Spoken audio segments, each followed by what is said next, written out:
Әуесхан Бағым Елнұр қызы.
Ержан Нұрасыл Дәулетұлы.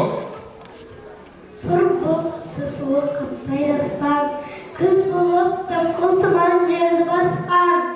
Білмеймін тойғаныма, тоңғаныма, жыл қойнап бие қашқан тай жарысқан. Жасыл шөп бешекше жоқ бұрынғыдай, жастар күлмес жүгірмес бала шулай. Қайсы шал кемпірдей түсі кетіп, жапырағынан айырылған ағаш құрай. Біреу мама сапсиды салып ең, салбыран қытартыпты жыртық киім. Енесіне ертіп шуға жібін, жас қалыпқа жыртылған жамайды үйін. Қастығына қатырланып қайтса бермен, астында ақ шамсы жүр ол бір керуен. Қай ауылды көрсеңдер жапырқаңқы, күлкі көрінбейді сейіл серуен. Кемік сүйек сорпа су тимеген соң, үйде ит жоқ тышқан аулап қайда көрсең. Кемпір шал құржан қағып бала көрсең, көңілсіз қара суық қырда жүрсең. Қай ауылды көрсеңдер жапырқаңқы, күлкі көрінбейді сейіл серуен. Күзеу тозған отыр жоқ елдің маңы, тұман болар жер жолса жан тозаңы.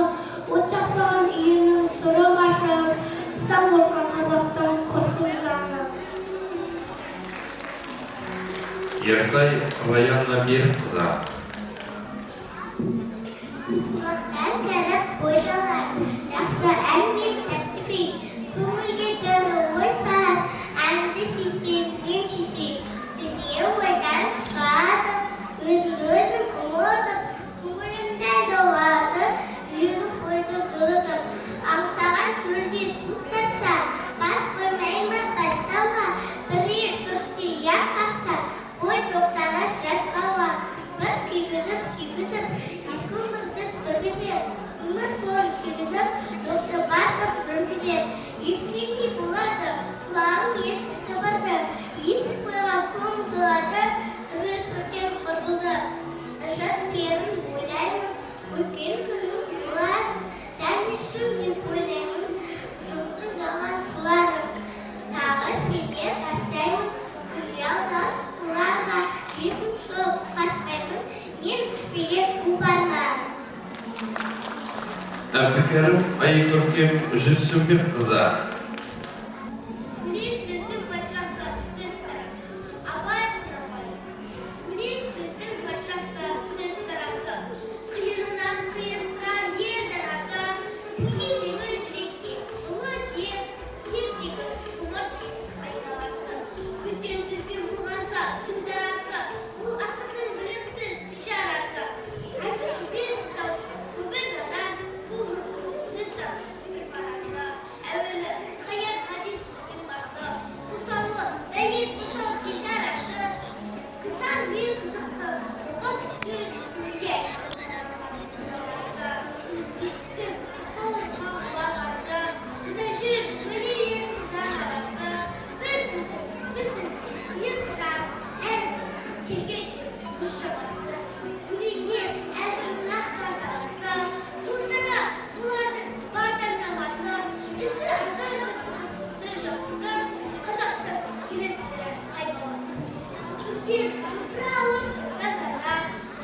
өлең айтыпты әркімге арнап.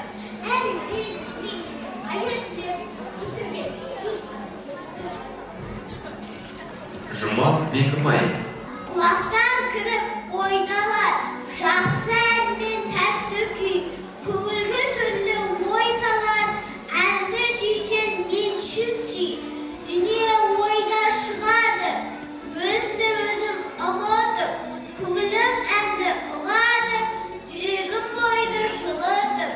Аңсаған шөлде су тапса, бас қойма бастауға, біреу түтсе я қалса, бой тоқтамас жасқауға, бір кигізіп, сүйгізіп, ескі өмір тіргізіп, өмір тонын кигізіп, жоқты бағып жүргізіп, естіккендей болады, құлағы ескі сібірді, ескі ойға көңілім толады, тілі өткен құрғады, ішіп тірем ойлаймын, өткен күннің уларын, және ішінде ойлаймын, жұртты шалға шуларын, тағы сене бастаймын, күнде алғаш уларын, есім шығып қашпаймын, мен ішпеген у бар ма? 10-шы үміткер Тұрғын Фатима. Әсемпаз болма әрмеге, өнерпаз болсан ар қалар, сен де бір кірпіш дүниеге, кетігін тапта бар қалар, қайратпен ақыл жол табар, қашқанға да қуанға, әділет шапқат кімде бар, сол жарасар туғанға, бастапқы екеу соңғысыз, біте қалса қазаққа, алдың жалын, арттың мұз, барар едің қай жаққа. Пайданы көрсең бас ұрып, мақтандың іздеп қай қалма, мініңді ұрлап жасырып, майданға кетпей дәй қалма. Өзінде бар мен көзге ұрып, артылам деме өзгеден, күндестігін қоздырып, азапқа қалма езбеден. Ақырын жүріп анық бас, еңбегін кетпес далаға, ұстаздық қылған жалықпас, үйретуден балаға. Көшен Сұңқар. Құлақтан кіріп бойдалар, Абай Құнанбаев. Құлақтан кіріп бойдалар, жақсы ән мен тәтті күй, көңілге түрлі ой салар, әнді сүйсең менше сүй, дүние ойдан шығады, өзімді өзім ұмытып, көңілім әнді ұғады, жүрегім бойды жылытып. Аңсаған шөлде су тапса, бас қоймайма бастауға, біреу түтсе я қалса, бой тоқтамас жасқауға, бір кигізіп, сүйгізіп, ескі өмірді тіргізіп, өмір тонын кигізіп, жоқты барлау жүргізіп, есіткендей болады, құлағым ескі сыбырды, ескі ойға көңілім толады, тірліп өткен қорқырды, ішіп терең бойлаймын, өткен күннің уларын, және ішінде ойлаймын, жұрттың шалған шуларын, тағы сене бастаймын, күнде алғаш уларға, есім шығып қашпаймын. Мен ішпеген у бар. Рахмет. Изатулла Озат. Абай Құнанбаев, есінде бар ма жас күнің, есінде бар ма жас күнің, көкірегім толық базым бос, қайғысыз, ойсыз, мас күнің, кімді көрсең бәрі дос, махаббат қызыма мен бақ, көрінуші еді досқа ортақ, үміт жақын көңілі, бұлар ма сондай қызықша. Құдай-ау қайда сол жылдар, махаббат қызым бұл жылдар, ақырын жеңіп, алыстап кетті-ау құрғылар, жалынасың, боқтайсың, сағынасың, жоқтайсың, махаббат кетті, дос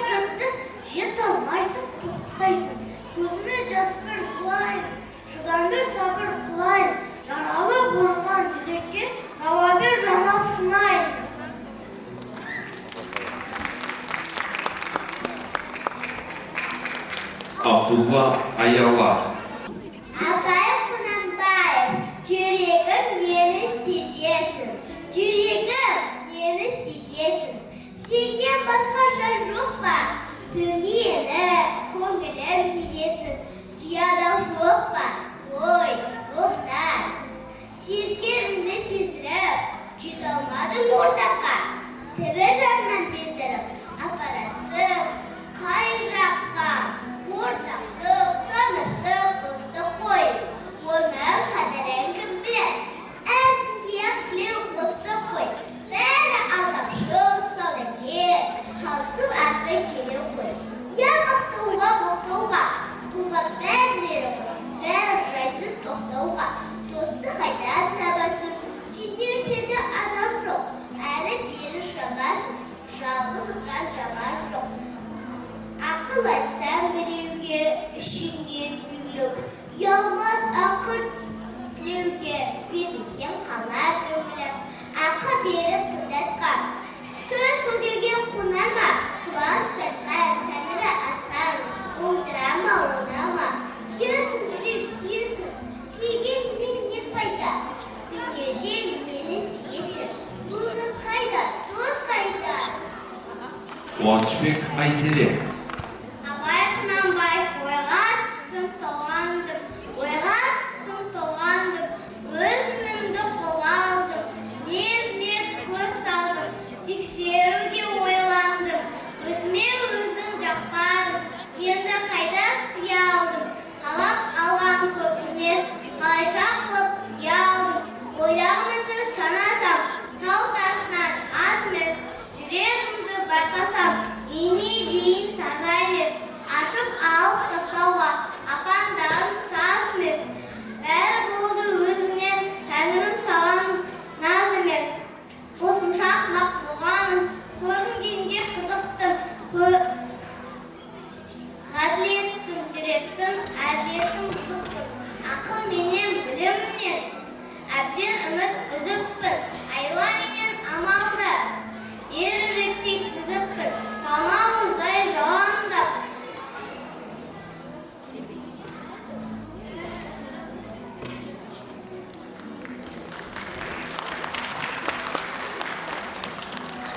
Рахмет. Келесі қатысушымыз Әбілқасым Айсұлтан. Абай Құнанбаев, мен жазбаймын өлеңді ермек үшін, мен жазбаймын өлеңді ермек үшін, шоқпарды ертегіні термек үшін, көкірек сезімді тілі орамды жасымын жастарға бермек үшін. Бұл сөзді тасытпас талапты ұғар, көңілінің көз ашық серпек үшін. Түзу кел, қисық қыңыр келмей, сыртын татып, іс бітпес сырын көрмей, шу дегенде құлағын тозан сыйды. Өткен соң мұндай сөзді бұрын көрмей, танып қаламын, алдыңғы айтқанды ұқпай, және айта бер дейді, жұрт дымын бермей, сөз айттым әзірет арайдағы арсыз, жоғалтып екі сарала қыз кәріпті жаманда тілеп, ұшын жеген жерім жоқ, жігіт арсыз, қыз емес деп жеренбеңіз. Түбір дере сөз артық бір байқарсыз. Батырдан барым ташы туардан ғой, қышылда, қырқышылда әуре жан ғой. Арсыз, малсыз, ақылсыз, шаруасыз елер, белі, маскүнек байқалған ғой. Бейсалты, мисыз, мәңгі, күлсе мәз боп қиналмай қызылтырды, келтірді алып қой. Абай Құнанбаев, білімден шыққан сөз, талапқа болсын кез, нұрын сырын көруге, көкірегінде болсын көз, жүрегі айна, көңілі ояу, сөз тыңдамас, сол баяу, өз өмірі тұрт таяу, ұқпасын ба сөзді тез, әбілет басқа нелер ме, сөзге жуық келер ме, түзу сөзге сенер ме,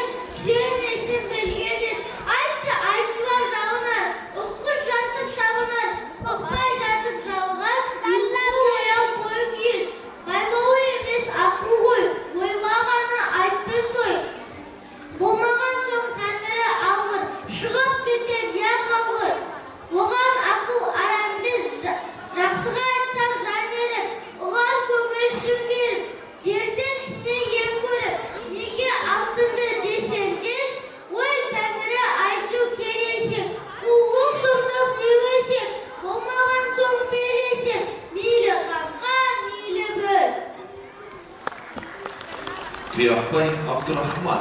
Абай Құнанбаев сегіз аяқ, ауыстан серлеп, жүректі терлеп, шымырлап бойға жаюған. Қи одан шауып, қисынын тауып, тағына жетіп қайғырған. Тоғауы 90 қызылдыр, сөйлеймін десен өзім бір. Өткізін жүзі, кес сенімізді, өрнегін сендей сағалмас.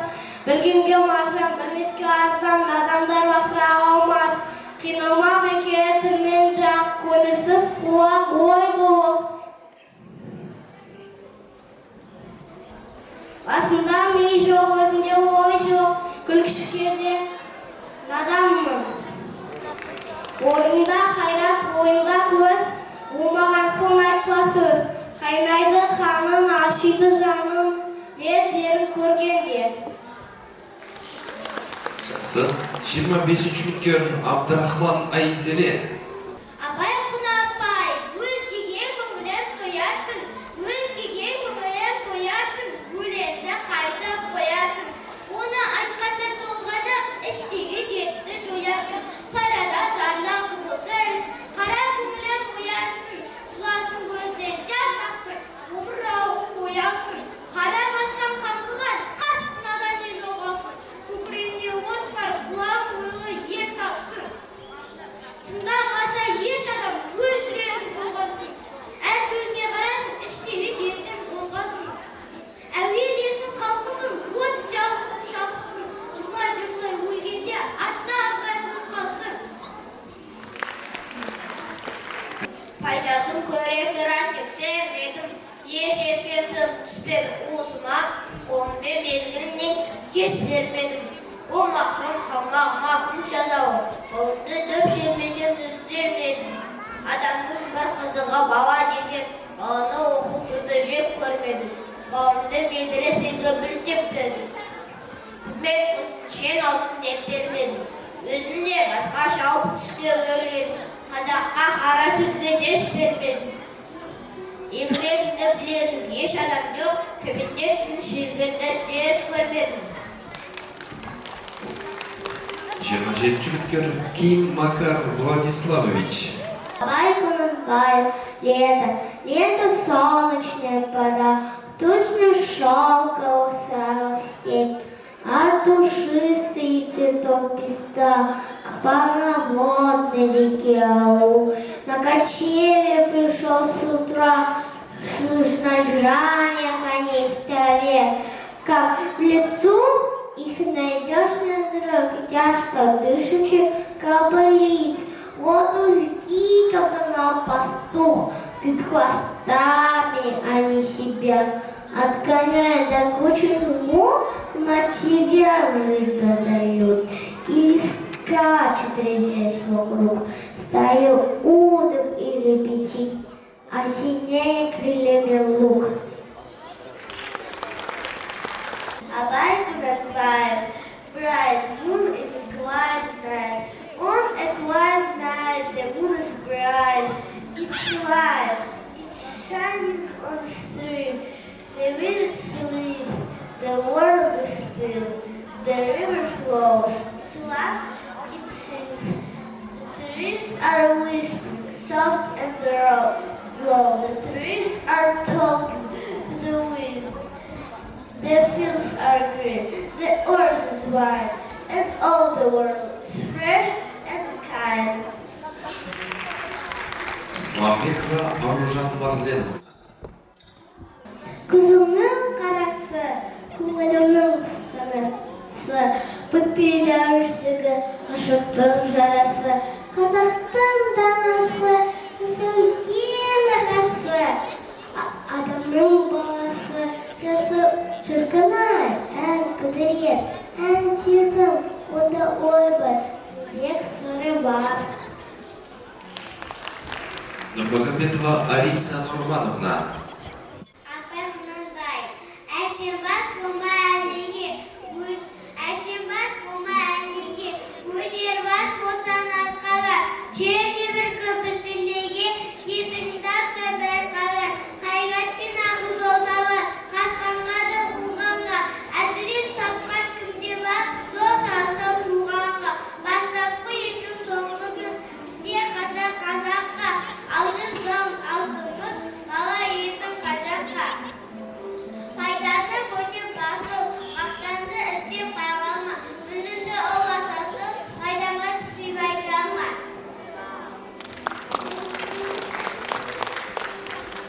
Бимұрза Сұңқар Жаңабайұлы. Абай Құнанбаев. Әсемпаз болма әнеге, әсемпаз болма әнеге, өнерпаз болсаң арқалан, сен де бір кірпіш дүниеге, кетіген таптап барқалан. Қайратпен алға жол табар, қашқанға да қуғанға, әділет шапқат кімде бар, жол асар туғанға, бастапқы кел соңғысыз, біте қалса қазаққа, алдым жалын ақтым мұз, барар едің қай жаққа. Пайданы көксің бастырып, мақтан тіздім қайғылма, мініңді ұрлап жасырып, маяға түспей байқалма. Өзінде бармен көз көріп, аслан неме өзгеден, күндестігін қоздырып, адаққа қалма етпеден. Ақырын жүріп анықпас, еңмен кетпес далаға, ұстазы қылған жалықпас, үйретуден балаға. Көлеңке басын ызартып, алысты көзден жасырса, күнді уақыт ұзартып, көкжиектен асырса, көңіл сырласар, сұрлық тартқан бейуаққа, төмен қара мұңдасар, ой жіберіп әр жаққа. Өткен өмір қу соқпақ, қыдырады талайды, кім алдады, кім тоқпақ, салды соны санайды. Нені тапса оны тап, жарамайды керекке, өңкей уды жебап, себеді сорды жүрекке. Адасқан күшік секінді, ұлы жұртқа қайтқан ой, өкінді жолын бекінді, әуре болма оны қой. Елмен шықты ит қылып, бидай шашқан егінге, жай жүрленді өт қылып, тыныш өсекші тегін. Махамбет Айша Мұхтарқызы. Абай Құнанбаев. Ғылым таппай мақтанба, ғылым таппай мақтанба, орын таппай баптанба, құмарланып шаттанба, ойнап босқа күлуге, бес нәрседен ғашық бол, бес нәрсеге асық бол. Адам болған десеңіз, тірек өмірің алдында, оған қайғы жесеңіз, өсе өтірік мақтаншақ, еріншек бекер мал шашпақ, бес дұшпанын берсеңіз, талап еңбек терең ой, қанағат рахым ойлап қой. Бес асыл іс көрсеңіз, жамандық көрсең нәфрәтті, суытып көңіл тисаңыз, жақсылық көрсең ғибратты, оны ойға жисаңыз. Ғылым болмай немене, балалықты қойсаңыз, болмасаң да ұқсапқа бір ғалымды көрсеңіз. Ондай болма қайда деп айтпа ғылым сүйсеңіз, сізге ғылым кім берер, жанбай жатып сөнсеңіз. Дүние де өзі, мал да өзі, ғылымға көңіл берсеңіз, білгендердің сөзіне махаббатпен ерсеңіз. Ақыл сенбеңіз, бір іске келсеңіз, ақсақал айтты, бай айтты, кім болса мейлі сол айтты. Ақылменен жетсеңіз, надандарға бой берме, шын сөзбенен өлсеңіз. Аят хадис емес қой, күпір болдың демес қой. Қанша қарсы келсеңіз, көп орынға көрмейді ба, біздің сөзге ерсеңіз. Мұны жазған кісінің атын білме, сөзін біл. Осы жалған дүниеден шешен де өткен не бұл, көсен де өткен не ділдік. Сөз мәнісін білсеңіз, ақыл мизан өлшеу. Егер қисық көрінсең, мейлің таста, мейлің күл. Егер түзу көрінсең, ойлап құлаққа іл. Ақымақ көп, ақылы аз, деме көптің сөзі бұл. Жақынның сөзі тәтті деп, жақыныматты дей көрме. Надандықпен кім айтса, ондай түпсіз сөз келме. Сізге айтамын, қауқым бол, өзім үшін еренсем. Жамандықтан жиренсең, ашыласың жылма-жыл. Болатбек Әлихан. Әсемпаз болма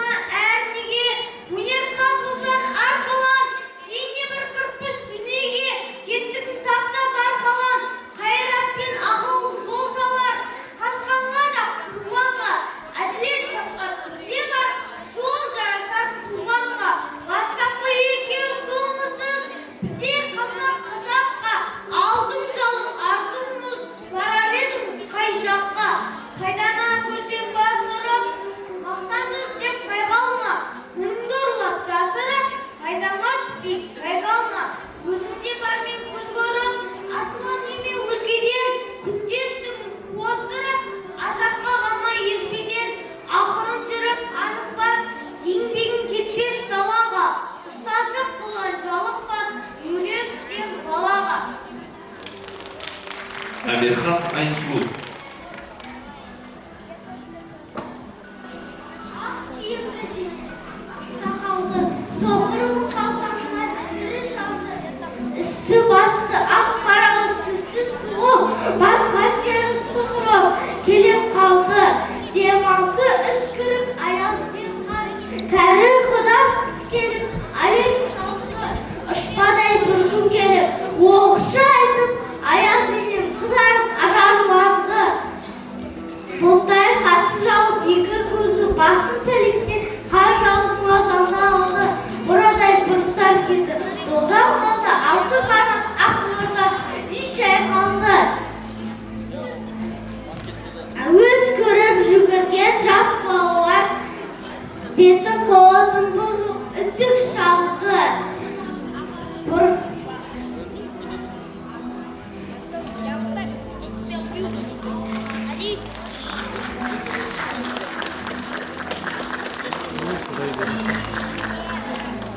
Талғатова Айсара.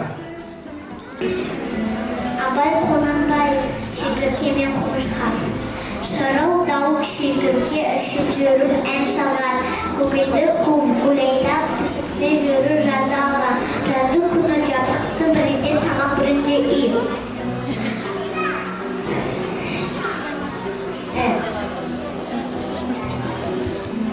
Жапырақ кетті, жаз кетті, күз болған соң кетті киіп. Жылы жай жоқтамаған жоқ күнінде не қайда? Су қатылған, қарны шыққан, ойын қайда, ән қайда? Оны менде тұрмады, қар көрінді, қыс болды. Саламда жатып жан жиған, құмырсқаны іздеп табады. Сілкелеп келіп жығылды аяғына бал ұра. Қарағым жылы тамақ бер, жас шыққанша асыра. Сайлау Нұрай. Таппай мақтанба, оғын таппай баптанба, қуадыланып шаттанба, ойнап босқа күлуге, бес нәрседен қашып бол, бес нәрсеге асып бол. Адам болам десеңіз, тілеуің өмірің алдында, оған қайғы жесеңіз, өсек өтірік мақтаншақ, ерін жетпеген мал саспақ. Бес тұспанын білсеңіз, талап еңбек терең ой, қанағат ақын болып қой. Бес асылыңыз көрсеңіз, жамандық көрсең нәпрәтлі, суытып көңіл қисаңыз, жақсылық көрсең ғибратлы, оны ойға жисаңыз, қалың болмай немене, балалықты қисаңыз, болмаса да ұсақтақ бір ғалым көрсеңіз. Мұндай болған қайда деп айтпағының шешеңіз, сізге ғылым кім берер, жанбай жатып өтеңіз.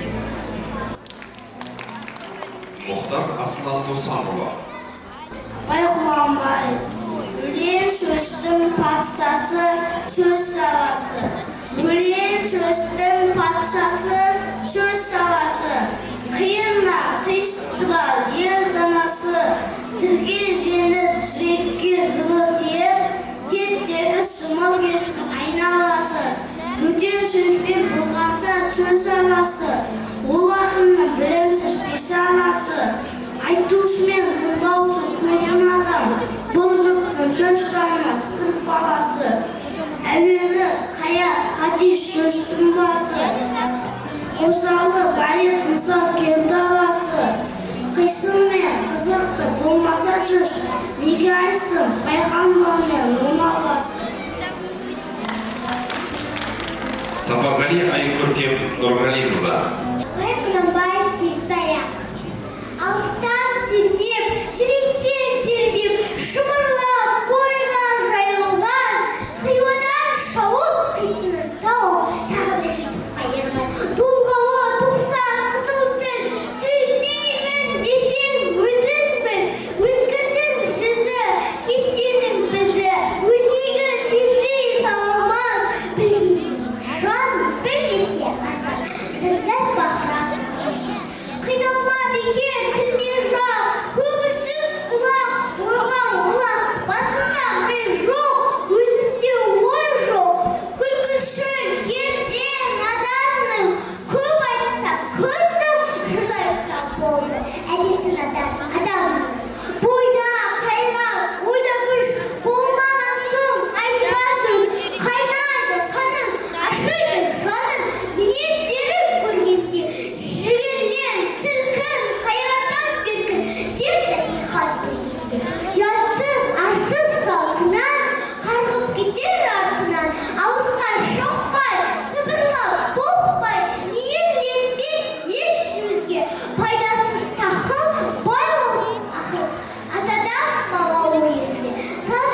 63 үміткер Рысалы Мұхамеджан Сұлтанұлы.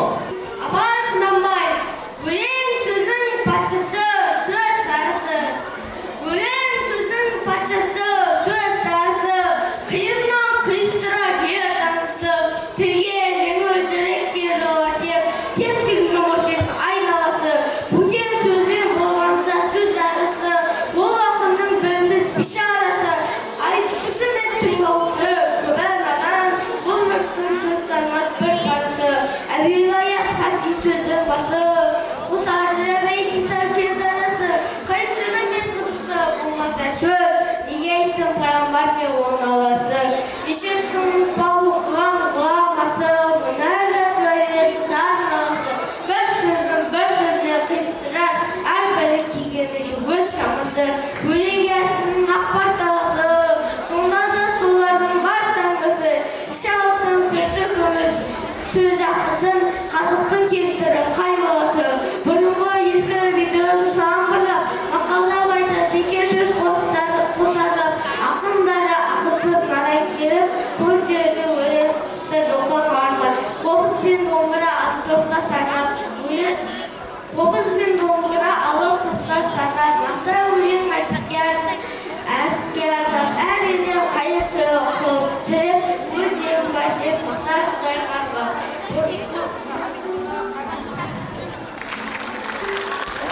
Затыбек Назымбекзатқызы. Абай Құнанбаев, өзгеге көңілін тоярсың, өзгеге көңілін тоярсың, өлеңді қатып қоярсың, оны айтқанда толғанып, істегі дертті жоярсың. Сайлады зарла қызыл тіл, қара көңілім оянсың, жыласын көзден жас ақсың, омырауын оянсың. Қара басқан қаңғыған қасынадан мені ұғалсың, көкірегінде оты бар, құлағы ойлы ер салсың.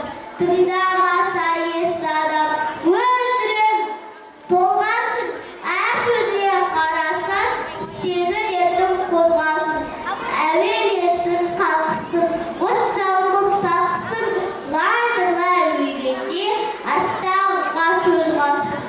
Мендей әріпкер болса, ойын салсың, ойлансың, қабыл көрсе сөзімді, кім танысса сол алсың. Онан дағы бір есті, іскі сыр, не пайда бар мұнада, сыртың естіп аңғарсың, онан дағы бір есті, іскі сырын аңғарсың. Өздеріңе ойлаңдар, неше түрлі заңдарсың, ғылым да жоқ, ни да жоқ, даладағы аңдарсың. Жаманбай Айсұлтан Бақбердіұлы. Абай Құнанбаев, қан сонарда бүркітші шығаданға, қан сонарда бүркітші шығаданға, тастан түлкі табылар аңдығанға, жақсы ат пен тату жолдасқыр бәнебек, ыңғайлы ықсан иман садамға, салан етіп жолықса қайтқан ізі, сағадан сымпын қағып іс салғанда, бүркітші тау басында қалқышы ойда, іздің бетін түсті аңдығанда, томағасын тартқанда бір қырынан, құран құс көзі көріп самғағанда, төмен ұсын түлкі өлеп бұтылар білеп, қанды көз қайқанға шашқанға. Біреу тұра қалды қысқан түлкі, құтылмасын білгісін күр қашқанға, аузын асып қолқақта тісін қайрап, одақта қалды сыбырларға. Қызық көз білімді болса аңшылар, саба жерін қарамай зығылғанға, қырық пышақпен қырсындап тұрған түлкі, ол да болса жау емес қырантанға. Сегіз майза қолында көз аудармай, батырдай ақылмайды ердің таңға. Қанат құйрық шуылда ысқырады, көктен қыран шордалап құйылғанда. Жарт-жұрт етіп екеуі айқасады, секе батыр шыққандай қан майданға. Біреу көк, біреу жер таушы, адам үшін батысы қызыл қарға. Бауыржан Аслай Рауанқызы.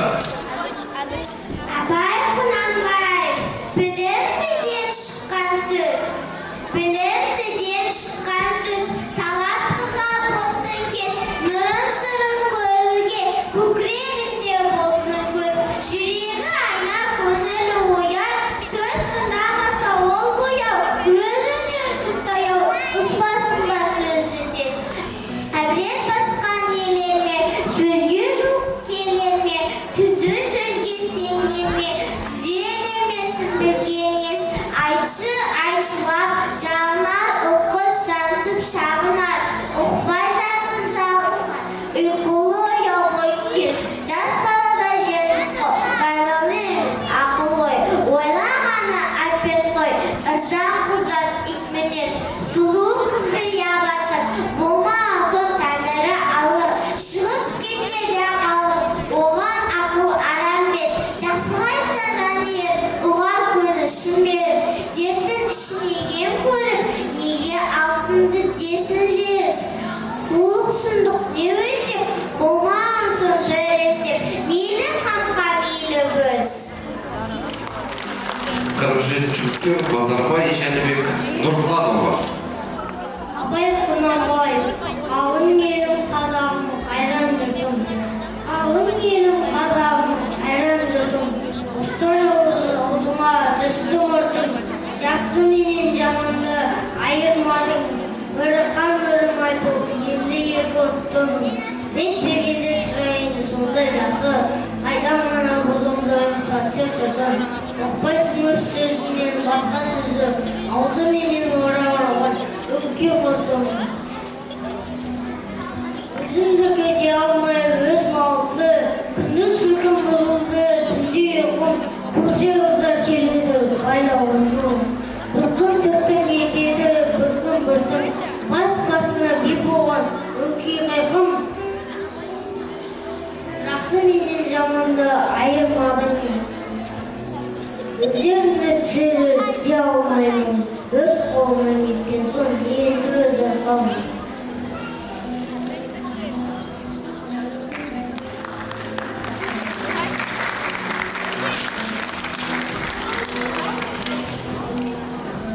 Ахмет Жәнібек 48-ші болып сахнаға шығатын Медетхан Айару. Саламатсыз ба? Сүріп, аспан тұрып, жерге ойлатып әр нені, бір себепсіз айғы қылып, басар екен бап бетені. Қапамын мен, қапамын, қуаныш жоқ, көңілде жоқ, қайғырамын, жатамын.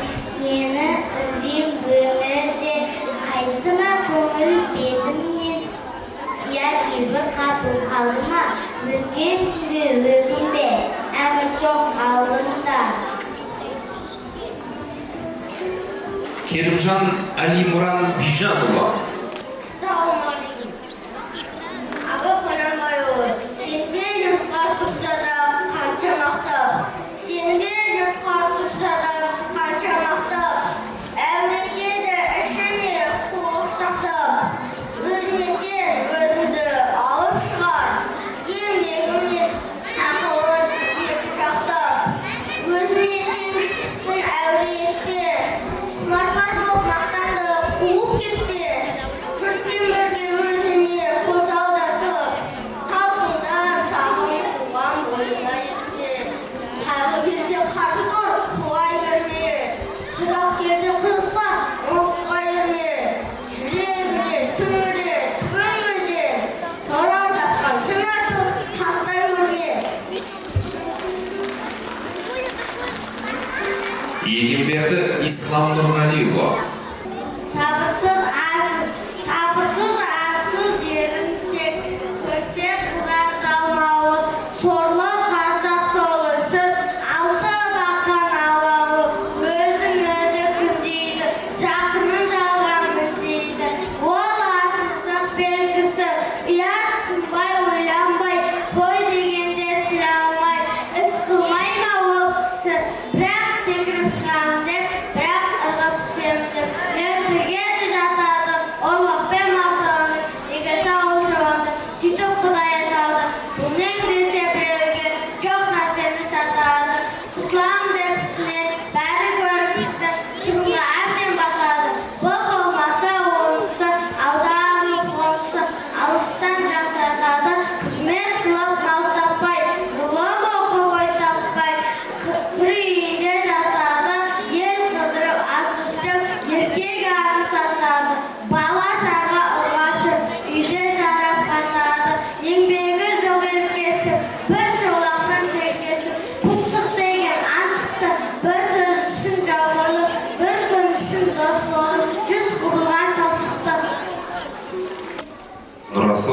Ерланұлы. Өзіңе сенбе жазойсың, түрінірі дертпен тең, көңілі жүгін қиялғы, ызаға тұтқынбай меңзей, қасиет тұтып ойға ұмтыл, қан қайнап қуат төгілсін, одан гөрі еңбек қыл, улы сусын төгілсін. Ойлаймысың ғой деген, не қызыққа келеміз, кісі айтпаған білмеген, келімі тәттісіз, тыңдамау оны ұмытсың, бүркен тағы бата жан, тамылжытып айтқанмен, қыла алмассың бар, кез алсаң қиығы язарға, құрсат сәттерді ұмтылтып, алып шықпа базарға, асаудайым бұлқып тұр, қайғы дертің билімің, саудаға салма көзіңе ар, жаныңа түскен жараңа, рынаннет надандар, бірі оған егерек, ішінен қайғы демесең, жалтаңдаған жасырек, байқысай дейсің демесең, өз ойыңа болыпса, жан-жағыңа қараңдар, күн көріп ақ, сенен басқа жараңдар, олардың да ешбірін қайғы алмай тоқшылар, ойлап байқап көптірін, таптырмап па дүниеге зар. Күлкі болмай қой жаным, сен биттің ол қайтты.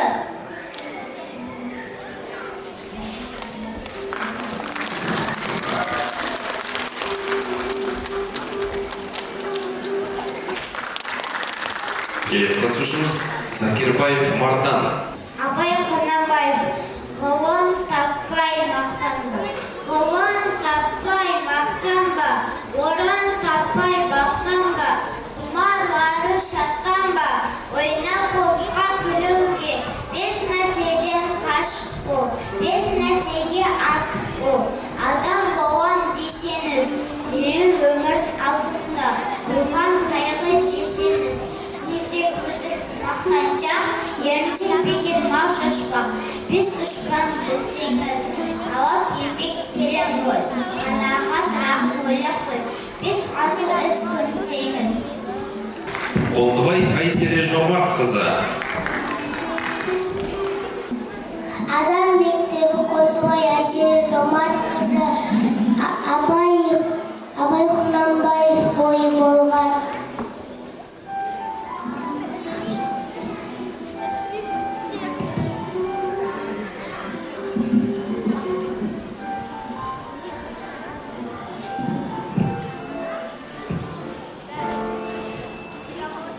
Ойы болған, сұры жылман, кемді көрсем мен сұнан. Енді бастым қатты састым, тура қастым жалма жан. Өр ойында, қол бойында, бір мәні жоқ пендесіп, төрде мұжаң едесідан сұры құжаң еркесі. Бас қорасып, мал сорасып, бермеген мен кетісіп, адам олап сыпыра салып, байды жалап жеткізер. Сөз құтыртқан, жұрт құтыртқан, аттың арын саудалап, мұтты сүтті исанатты байғанатты алмалап. Кейбір кесілі жол, мықты байдан сорлы жоқ. Астың өзгәретін орны жоқ. Сұрылама, сыпыра жалын жел болар. Айттың енді көңілім аш.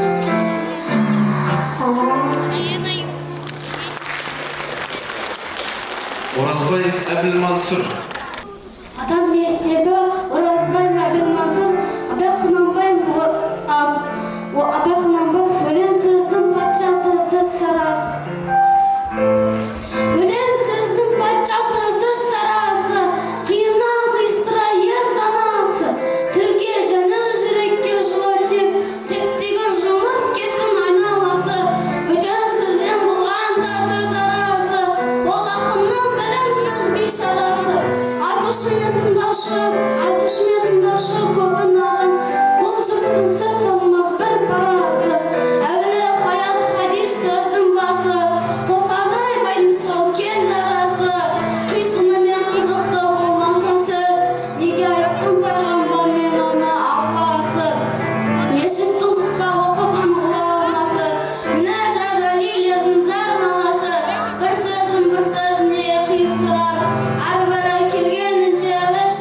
Әлижан Талғатова сахнада. Абай Құнанбайұлы құлақтан кіріп бойлауы, құлақтан кіріп бойлауы, жақсы ән мен тәтті күй, көңілге тұру ой сала, әнді сүйсең мен сүйсей, дүние ойдан шығады, өзімді өзім ұмытып, көңілім әнді ұғады, жүрегім ойды жылытып, аңсаған чөлде су тапса, бас қоймай ма бастауға, білек түртсе қақса, ой тоқтамас жасқауға, бір күйгізіп сүйгізіп, ескі өмірді тіргізет, өмір тонын кигізіп, жоқты бар қып жүргізет, естіткендей болады, құлағы ескі сыбырды, ескі ойға көңілім толады, тірілтіп өткен құрғырды, ішіп терең ойлаймын, өткен күнін улаймын, және ішінде ойлаймын, жұрттың жалған шуларын, тағы сене бастаймын, күнде алдаушы қуларға, есімші қашпаймын, мен ішпеген қу бар ма? Ақтай Мұстафа.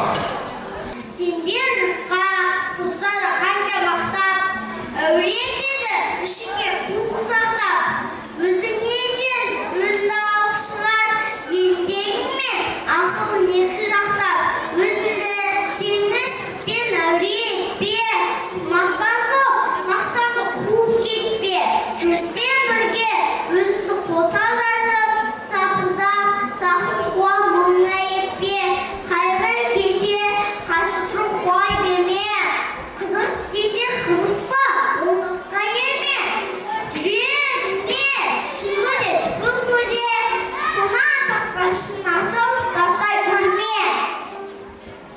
Баймахан Алтынай. Жүз болып қандай жазған, көз болып қырқылмаған деді басқан. Білмеймін тойланымға толғанымға, жылғыйда бие қасқан оңай жазған. Тасын сөз бәйшеше жоқ бұрынғыдай, жаста күнде жүгірмес бала солай.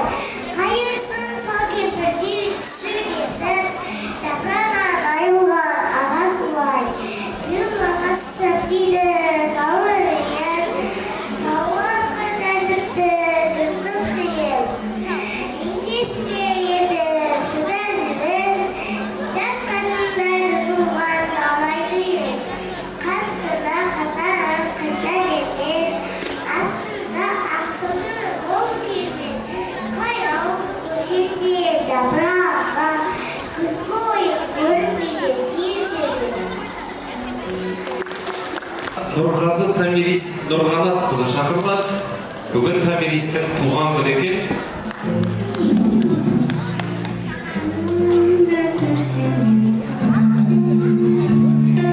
Бетім қатты састым, тура қашты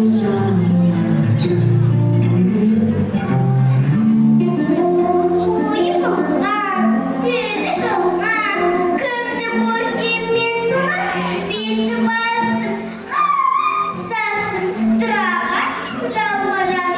Өз ойымда, тол бойымда, бір-бірі жоқ еңдесіп, түнде мырзан, үйдесі тән, сөзі қылдан еркесіп, ел қағында, мал самылда, ұрлып, отырып, көде-көк. Байы баспа, бие саспа, әулек аспа, сыпыра. Ой, бәрекелді Тамирис. Керемет дайындықпен келген екен. Қалдыбай Даяна Сәтбай қызы. Әсемпаз болма әрнеге, әсемпаз болма әрнеге, ерпаз болса дәрті бар. Сен де бір кірпішті неге, кетігін тапта бәрті бар. Қайратпен ақыл жолда бар, қашқанға да қуғанға, әдірет жапқан кімде бар. Сау жарыздар тұрғанға, бастапқы екеуі соңғысыз біте ғасыраған атқа. Алтын жарынар тұрмыз, барар еді қай жарға. Мініңді ұрмап жасырып, айдыңға түспей байылма. Айтмұрат Даяна Тимур қызы. Бір Құнанбаев, сенбе жұртқа, тұрса да қанша мақтап, әуре етемін ішіңе қолы сақтап, өзіңе сен, өзіңді алып шығар, еңбегіңмен ақылын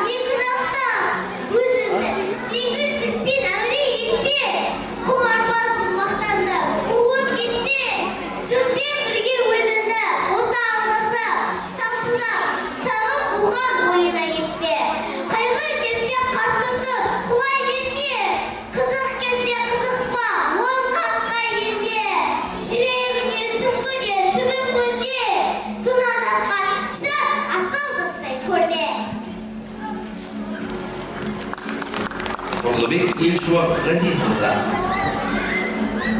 Абай Құнанбаев. Өлең сөздің патшасы, сөз сарасы. Өлең сөздің патшасы, сөз сарасы. Қиыннан қиыстырар ер данасы. Тілге жеңіл, жүрекке жылы тиіп, теп-тегіс жұмыр келсін айналасы. Бөтен сөзден болғанша сөз арасы.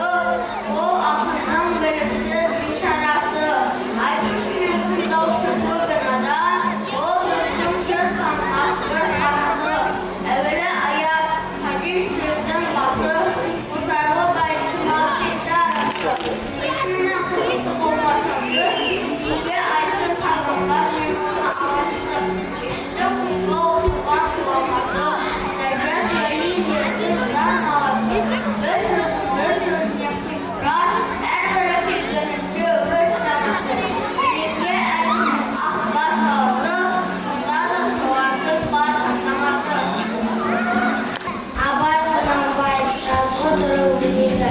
Жазғы түрі қалмайды қыстың сызы. Масатыдай құлпырар жердің жүзі. Жан жануар адамзат анталасы. Ата-анада ертілер күннің көзі. Жаздың көркі емеді шоқысымен. Шайрандасып жас күлер құрбысымен. Көктен жаңа туғандай кемпір мен шал. Шалбаңдасар өзінің туғысымен. Қырдағы ел, ойдағы елмен араласып. Күлімдесіп көрісіп, құшақтасып. Шаруақ болған жастардың ойына босап. Сыбырласып, сырласып, мауқын басып. Түйе қостап, қой қостап, қорада шу. Көбелікті құспенен сайда туду.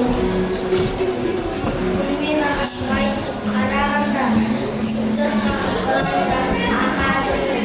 Көл жағалай қамырлап, менің таз, жұмыртқа іздеп жүгіріп балалар мәз. Үш қазбен жырлатып тастағанда, жарып жүріп едігінен көк тауқаз. Құс қатарлап байлаған қанжығаға, қыз бұралдап жабысып құлады наз.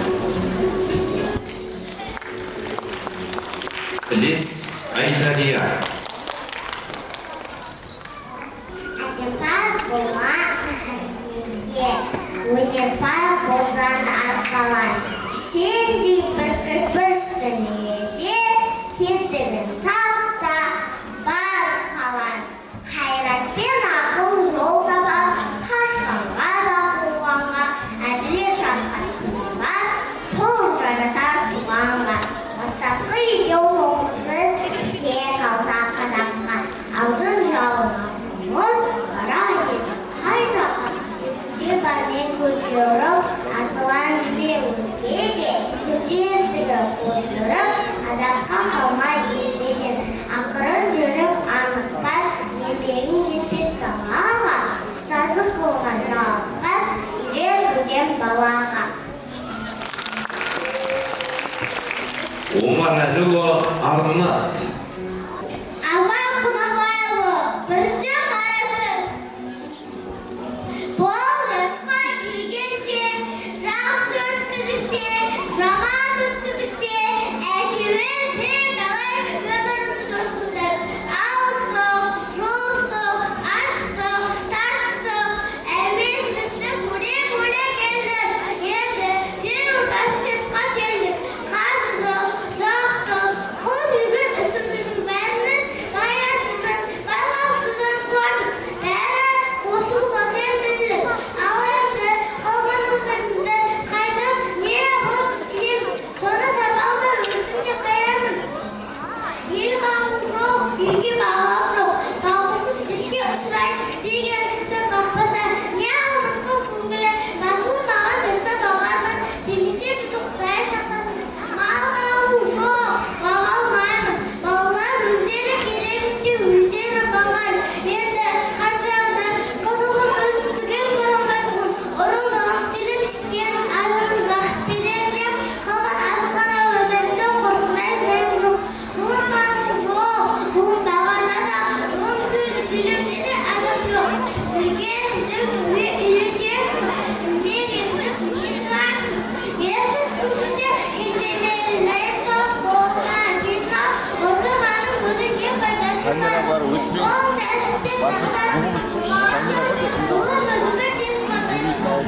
Жақсылық қылып дін салып, жоқ, ол да болмайды, оған да тыныштық керек. Не күнге бір тыныштық жоқ. Осы елде, осы жерде не қылған жоқ. Және Ахмет келесі қатысушымыз Бекжан Мөлдір Бауыржанқызы.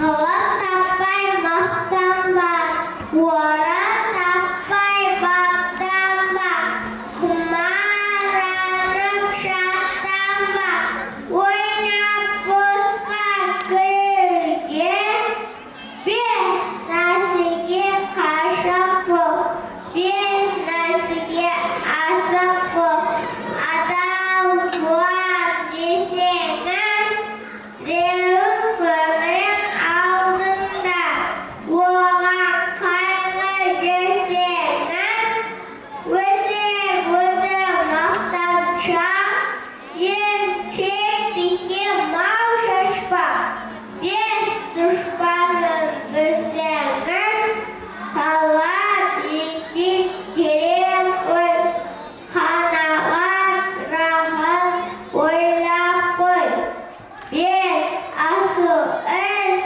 көрсеңіз. Жұманазар Көзайым Әділбекқызы.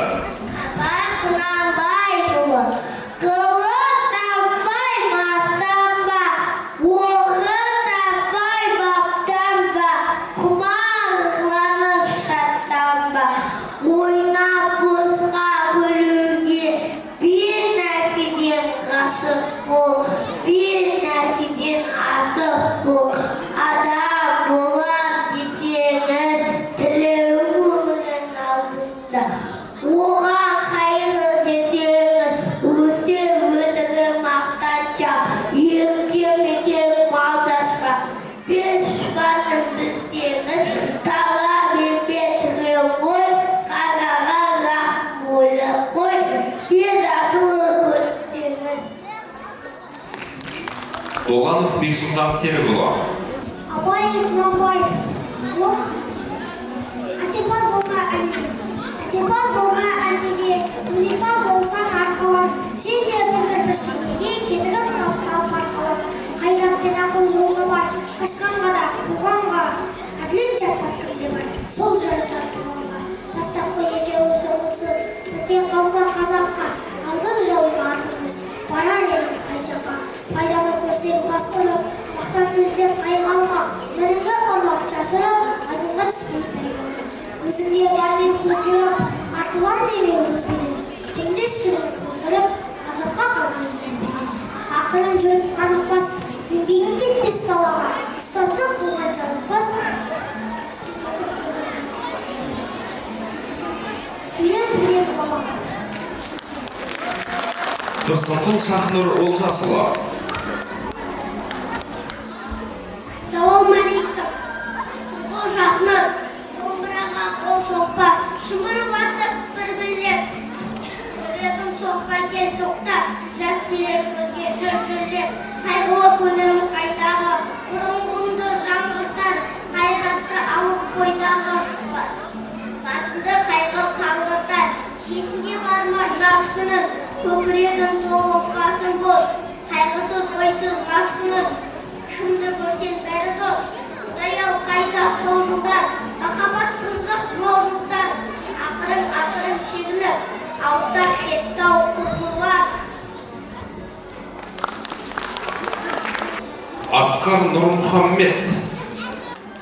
Мақтан көбі бойда, жақсы әнмен тәртіпке, күнікке түрі, ой саға, әнді шешін, мен шешін, дүние ойдан шығады, өзіңді өзім ұмытып, күніңді әнді ұғады, жүрегім бойды жылытып, аңсаған шөлде су тапса, бас қоймай ма бастағы, де төтшеяқ ақса,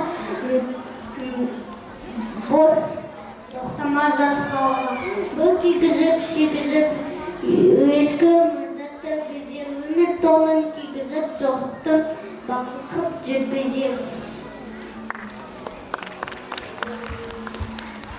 Жарас Айдана шыға қой.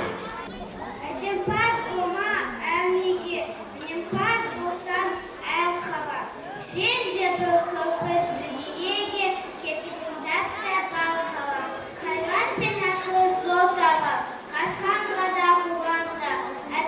шапқат кімде бар, сол жаса туғанға, бастапқы деген соңғы сөз, бітеп қалса қазаққа, алдын жалын алтын мұз, балар еді қазақа. Пайданы көрсең бас олып, ақтанды іздеп қайғы алма, күнімді олап жас олып, майданға түспей бәйге алма.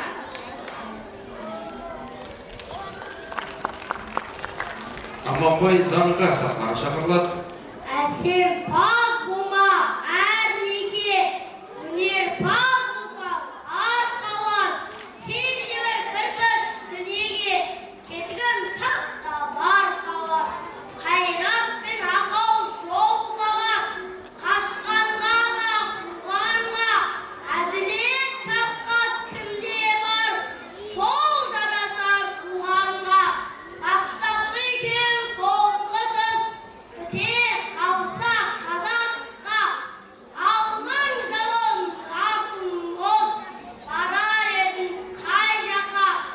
Пайданы көрсең бас ұрып, мақтаны іздеп қайғы алма. Мініңді ұрлап жасырып, пайдаңа түспей бәйге алма. Өзінде бар мен көз көріп, артылам деме өзгеден. Күндестігін қоздырып, азапқа қалмай естеден. Ақырын жүріп анық бас, еңбек кетпес далаға. Ұстаздық қылған жалық бас, үйретуден балаға. Жалғасбек Көзайым Рауанқызы. Абай Құнанбайұлы, пайда ойлама, ар ойла. Пайда ойлама, ар ойла. Талап қыл артық білуге, артық ғылым кітапта. Ерінбей оқып көруге. Военный қызмет іздеме, оқалы киім киюге. Бос мақтанға салынып, бекер көкірек керуге. Қызмет қылма, оязға, жаппай жатып сөнуге. Қалай сабыр қыласың, жазықсыз күнде сөгуге. Өнерсіздің қылығы, тура сөзін айта алмай, хит етуге бата алмай, қорлықпенен шіруге. Аз ақшаға жалданып, 15 іске алданып, жол таба алмай жүруге. Алыста болсаң іздеп тап, кәлем ойға кіруге. Талаптың ерге нұр жауар, жүріп өмір сүруге. Я байларға қызмет қыл, ерінбей шалып жүруге. Адал жүріп, адал тұр, шотын тура керуге. Жанына жақсы, соңынан жауға аланбай еруге. Қисық болса закон бар, судьяға беруге. Ол да ояздой емес қой, алуға теңдік сенуге. Я өз бетіммен тәуекел, занимайся прямотой. Жеңіл көрме бек керек, оған да ғылым, оған да ой, қалайша қайда енуге. Келесі қатысушымыз Шүкірәлі Фатима Айдарқызы. Абай Құнанбай көз, сор бол түсі суы, қаптай аспан. Күн толы дымқыл тұман жерді басқан. Білмеймін тойғаны ма, тоңғаны ма, жылқы ойнап бие қашқан, тай жарысқан. Жасыл шөп бәйшешек жоқ бұрынғыдай, жастар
Ötep Muhammedcan Salıktegova.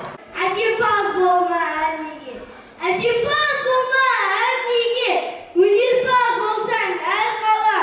Сен де бір кірпіш дүниеге, кезігін таптап әр қала. Қайрат пен ақыл жол табар, қашқанға да, қуғанға да.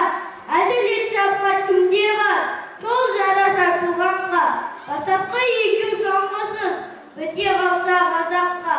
Алдың жалын артың мұз, барар едім қай жаққа. Пайданы көрсең басырып, мақтанды іздеп қайғалма. Мініңді ұрлап жасырып, майданға түспей байқалма. Өзіңде бармен көзге ұрып, артылам деме өзге де. Күнде істігін қоздырып, азапқа қалмай езбеден.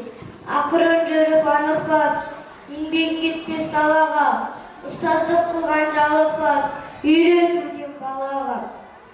Өлеңке басын ұзартып, алысты көзден жасырса, күнді уақыт қызартып, көз жиектен асырса. Күңгір тұмын сырласар, сылыр тартқан бейуаққа, төмен қарап мұңтасар, ой жіберіп әз жаққа. Өткен өмір қу соқпақ, қыдырады талайды, кім алдады, кім тоқпақ, салды соны санайды. Нені тапсаң оны тап, жарамайды керекке, өңкеуді жиі бар. Адасқан кішік секілді, ұлы жұртқа қайтқан ой, өкінді жолы бекінді, әуре болма оны ғой, елмен шықты ит қылып. Бидай шашқан егінге, жай жүргенді өрет қылып, тыныш өсеңші тегінде. Ubaydullah Nuriman Maqsadullah. Әсемпаз болма әрнеге, әсемпаз болма әрнеге, өнерпаз болсаң ақырын. Сен де бір күміс дүниеге, кезігін таптап қалан. Қайратпен ақыры жол табар, қашқанына қуғанына. Әлет жапқан кімде бар, сол жарасар туғанына. Басаты екеу соңғысыз, біте қазақ қазаққа. Алды жалы, алды мұз, балар ең қай жаққа. Пайданы көрсең бас олып, мақтана істеп қайғама. Мініңді ұрлап жасырып, пайдаңа түспей байқама. Өзіңде бар деп көзге ұрып, асырам неме өскенді. Күнне істің қостырып, азаптан қалмай еспеді. Ақылың жолың анықпас, елмен кетпес далаға. Ұстаздық қылған жалықпас, үйретуден балаға. Көлеңке басын ұзартып, азды көзден жасырса, күнді уақыт қызартып, көк көжектен асырса. Көкөт күннен сынаса, сұлтып жатқан биякқа. Төмен қарап мұңдаса, ой жебеліп әр жаққа. Өткен өмірің қос ұмпақ, қытырлады талайды. Кім алдады, кім томпақ, талды соң сарайды. Нені тапсаң оны тап, жарамайды керекке. Өңкей уды жиі бап, себеді сорлы жүрекке. Адасқан күшік сақылды, ұрып жеткен қайтқан ой. Екіні жарым бекіні, аулай болма оны қой. Елінен шықты ит қылып, бидай шашқан егінге. Жай жүргенді аулығып, түн жүрсеңші тегінде. Sitcan Enju Abzal kızı. Қыз, ақ киімді денелі, ақ сақалды, соқыр мұқал танбас тірі жанды. Үсті басы ақ қырау, тісі суық, басқан жері сықырлап келіп қалды. Ең алысы үскірік, аяз бен қар, кәрі одан қыз келіп әлек салды. Ұшпадай көркем киген оқшайды, аяз бенен қызарып ажар барды. Бұл байқасы жауып, екі көзін басын сілксе қар жауып азандалды. Борандай бір сарт бітіп аудан бандап, алты қанат ақ ұлды еше қалды. Әуел көріп жүгірген жас балы, ұлты балы домбығып үзіп шалды. Шидетіне дом қабаттап киген малшы, бет қарауға шыдамай теріс айналды. Қар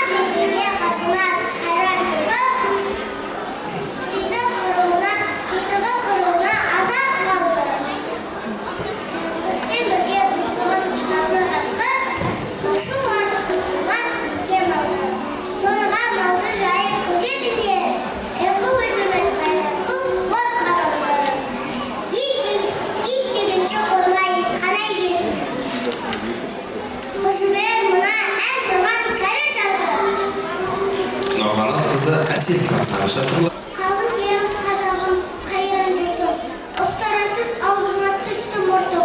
Жақсы менен жаманды айырмадым, бірі қан, бірі май боп енді екі ортым. Бет бергенде шырайым сондай жақсы, қайдан ғана бұзылды сартша сырттың. Ұқпайсың өз сөзіңнен басқа сөзді, аузымен орақ ұрған өкей қыртың. Өзімдікі дей алмай өз малымды, күндіз күлкім бұзылды, түнде ұйқым. Көше қызар келеді, байлау жоқ, бір күн түрттім етеді, бір күн бұртым. Бас-басына бие болған өкей қиқым, неге соған жоқ па елдің сиқым. Өсерді түзер де алмаймын, өз қолынан кеткен жоқ, енді өз ырқым. Ағайын жоқ нәрседен етер бұртым, оның да алған жоқ па құдай құлқым. Бірлік жоқ, береке жоқ, шын пейіл жоқ, сабырлы байлығым баққан жоқ. Абдубаитова Дария. Без знаний нос не задирай. Без знаний нос не задирай. Найди себя, потом играй. Не надо смеха через край. Ставь сердце. Эти вещей не избегай. Эти вещам я не знаю. Нас очень все спустится, и когда так жить не будешь. Знай, что бахвальство ложь. Лень, день. Так уйдешь, не враги повсюду. Мысль, труд, стремление, красота. Довольство мало доброта. Для дел, которых чудо, при виде зла, что я пошло. Не прикупай к нему душой, добра увидев образец. Запоминай и улад, и строй. В науках как не преуспеть, простившись дерзостью пустой. Байлулаев Ибрахим Файзулаевич.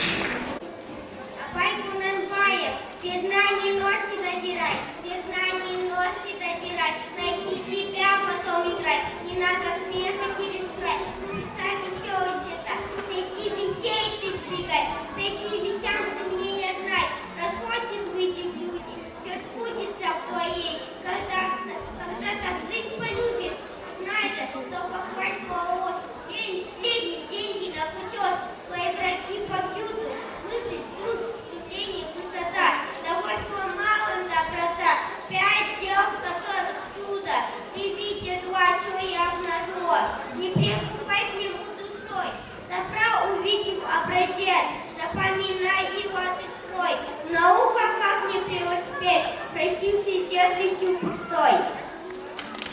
84-cü үміткер Бакир Аслан. Абай Кунанбаев, без знаний нос не задирай, найди себя, потом играй, не надо смеха трескай. Пусть обещалось, это пяти вещей ты избегай. Пяти вещей стремления знай, раз хочешь выйти в люди, все сбудется в твоей, когда ты жизнь вроде. Знай, что похвальство ложь, лень, сплетни на кутеж, твои враги повсюду. Мысль, труд, стремление, высота, довольство малым, доброта, 5 дел, в которых чудом ты видишь зла, чье явно зло не прикупай к нему душой. Добро увидел образец, запоминай, ладно, строй, в науках как же не преуспеть, просившись дерзостью пустой. Кулатаев Али Азаматович. Абай Кунанбаев, страсть науки тебя влекла, как тулпар к вершине вершин, к знаниям мчался ты, как стрела, не страшась препятствий мыслям, не жалел себя самого, а друзей жалел и берег, все же первенство своего уступить никому не мог. Ты за правдой шел во след, с юных лет ей преданный весь, знаменит был во цвете лет, но не знал, что это такое спеть. Стать учителем ты мечтал, мудрым знанием с людьми делясь. Қанатбек Ардақ Нұрбекқызы. Абай Кунанбаев, язык любви, язык без слов, вперед, внимание. Язык любви, язык без слов, без чувства, ощущения зов, мгновение взгляд или улыбка. Его основа, из основ, когда с этим языком я выйду, только слегка, но для меня его значение. Увы, давно язык годы забыл. Омар Асылжан Тарханова. Абай Кунанбаев, без знаний нос не садя, найди себя потом, не надо смеха чувствовать. Пусто веселость это, пять вещей ты береги. Избегай, капитан еще, сильнее не знай. Раз хочешь видеть люди, все будет со твоей. Когда ты так жить полюбишь, узнаешь, что похвальство ложь. Лень, сплетни, деньги на кутеж, три враги повсюду. Мысли ждут стремления высота, довольство мало доброта. Пять дел, которые чудо, ты видишь, что явно вслух. И прикупай к нему душой, добро видит образец, запоминай и ладно писой. Вы наука не приступить, каждый свой детство и мысли. 88-ші үміткер Таскулов Амин Мансур Азаматұлы. Абай Кунабаев. Язык любви, язык без слов. Перевод Нейман. Язык любви, язык без слов. Лишь чувство, ощущение зов. Многовзглядный взгляд или улыбка. Его основа из основ. Когда-то с этим языком я был до тонкости знаком. Но для меня его значение, увы, давно уж под замком. Кіші топ бойынша соңғы үміткер Лесбек Айым Мақсатқызы. Абай Кунабаев. Язык любви, язык без слов. Лишь чувство, перевод Нейман. Язык любви, язык без слов. Лишь чувство, ощущение зов. Мгновенный взгляд или улыбка. Его основа и состав. Когда-то с этим языком я был до тонкости знаком. Для меня его значение, вы давно уж под замком. Орта топ бойынша сайыс аяқталды. Бүгін жарысқа қатысқан барлық бала жеңімпаз мінекей осынау үлкен сахнаға шығып, сонау елімізге белгілі, әлемге белгілі майталмандар осынау сахнаға шыққан кезде аяқтары дірілдеп, жүректері қобалжитыны рас. Қазірдің өзінде мінекей осынша адамның алдында өнер көрсеткен мынау кішкентай 5-6 жасар балаларыңыз сіздердің батыр балалар, жарайсыздар балалар. Ендеше осыншама бала мінекей Абайдың өлеңіне, әдебиетке, мәдениетке қызығушылық танытып, бүгінгі байқауға, осынау байқауға атсалысып, қатысып, өздерінің жүрек тебіреністерін жеткізіп отыр. Ендеше бүгінгі жаңа айттық қой, балалардың барлығы да жеңімпаз, әділ қазылар алқасы ұйымдастырушылар балалардың барлығына да бөліп жармай, кереметтей сыйлықтарын, өздеріне лайықты орындарын енді жарыс болғаннан кейін біреудікі былай, біреудікі керісінше болуы мүмкін. Дегенмен де балалардың барлығы да бүгін барын салды. Балалардың барлығы құр қол қайтпайды, сыйлықпен айтады. Сондықтан да марапаттау рәсімін бастаймыз. Бастау үшін Ақсұңқар өнер орталығының басшысы Әлішер Әлімжан мырзаны, қазылар алқасының төрағасы Боранбай Қажыбай мырзаны зор құрмет қошеметпен сахна төріне шақырамыз. Жарыстың қорытындылап марапаттау рәсімін бастаймыз. Қайырлы күн, құрметті жас достар, құрметті ұстаздар, ата-аналар.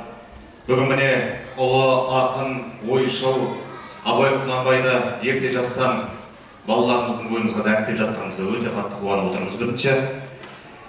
Екіншіден, толық адам концепциясын ерте жастан бойларына сіңіріп жатырмыз.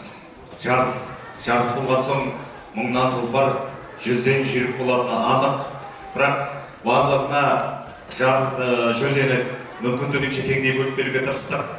Енді құрметті ұстаздар, кіші ғана ескерту, баланы сахнаға шығаратын кезде толық дайындап, әбден пісіріп, жетілдіріп барып шығарсаңыздар, бала ерте жастан жауапкершіліктің қандай болатынын оны өсет. Бірақтан балалардың барлығы жеңімпаз сахнаға шығып, ойын үйретіп, бүгінгі күнде өздеріне үлкен олжа алып қайтып десек, кем айтпаған шығармыз. Келешекте тағы да кездескенше, армысыздар, қадірлі ата-аналар, аяулы ұстаздар, бүгінгі кішкентай бүлдіршіндеріміздің енді бұл алғашқы сахнасы ғой, тайдай басып жатқан өнерге деген, өлеңге деген құтты болсын дейміз. Өнерлері өрге жүзе берсін. Бүгін енді Абайдың тойы, бәріміздің мейрамымыз. Абайдың тойы барша қазақтың тойы. Осындай Абайды тануға, Абайдың мұрасын тануға ынталанып жатқан балалардың барлығы біз үшін жеңімпаз. Сол жеңімпаз атанғандарымыз құтты болсын. Кішкене эмоция көрсеттіңіздер, осы жерде қуаныңыздар. Қазір енді балалардың марапаты ғой. Енді сахнаға шығуға кішкене дайындап отырыңыздар. Барлық балаға орын бар, Құдай қаласа. Рахмет. Қазақтың ұлы ойшылы, ғұлама ақыны Абай Құнанбаевтың 180 жылдық мерейтойына арналған халықаралық көркем сөз байқауында үздік өнер көрсетіп, дарыны мен дараланған үшін марапатталады. Саматұлы Әділет. Қошеметпен балаларымызды ортаға шақырамыз. Музыка прогрессіне. Ал Саматұлы Әділет келе қойсаң, жалпы Ақсұңқар орталығының бір ерекшелігі осындай адресат үлгісіндегі дипломдармен марапаттап жатырмыз. Қазір ешқандай жерде мұндай марапаттар жоқ. Бүгін ерекше болайын деп тұр енді сыйлықтардың барлығы да. Ал құтты болсын.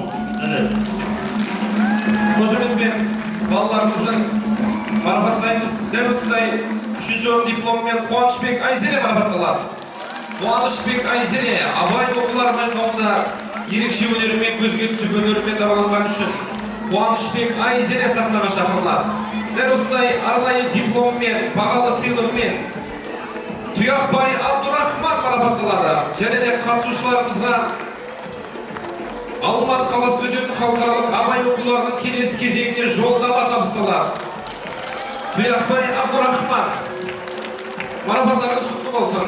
Амирхан Айсұлу марапатталады. Абай оқулары байқауының жүлдегерлері арнайы бағалы сыйлық AirPods'тармен және де арнайы диплом, жолдама, медальдармен Амирхан Айсұлу марапатталады. Дәл осындай дипломмен Талғатова Айсара марапатталады. Талғатова Айсара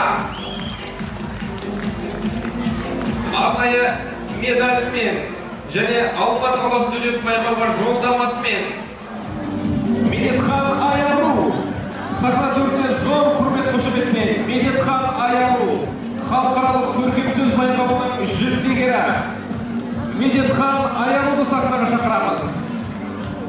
Дәл осындай арнайы дипломмен Алматы қаласында өтетін байқауға жолдама. Қане жылдам жүгіріп келеміз, қуанып келеміз. Марапаттарыңыз құтты болсын. Қолдыбай Айзере Жомартқызы марапатталады. Қолдыбай Айзере Жомартқызы арнайы бағалы сыйлық AirPods'тармен Қалдыбай Даяна Сартбайқызы марапатталады. Қалдыбай Даяна Сартбайқызы ұлы ойшыл Абай оқулары байқауының жүлдегерлері Қалдыбай Даяна Сартбайқызы сахна төріне шақырамыз. Қалдыбай Даяна дәл осындай дипломмен жүлдегер Бакир Аслан Әлимханұлы марапатталады. Бакир Аслан Әлимханұлы арнайы медальдермен, бағалы сыйлығымен Бакир Аслан зор құрмет қошеметпен сахна төріне шақырамыз. Қанатбек Ардақ Нұрбекқызы марапатталады. Қанатбек Ардақ Нұрбекқызы Бакир Аслан сахна төріне күтудеміз. Келе қой.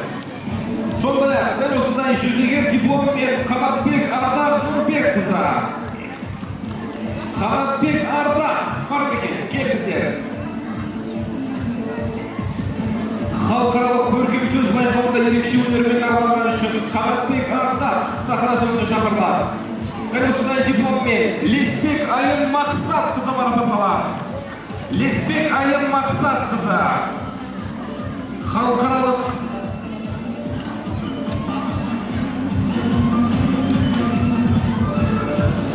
Леспек Айын Мақсатқызы дәл осындай дипломмен арнайы жүлде, жолдама, медальдермен Оспанова Аяла Алмасхановна марапатталады.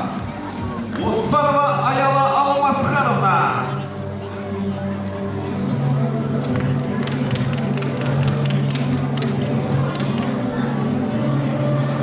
Аяланы құттықтаймыз. Екінші орын дипломмен марапатталып жатыр.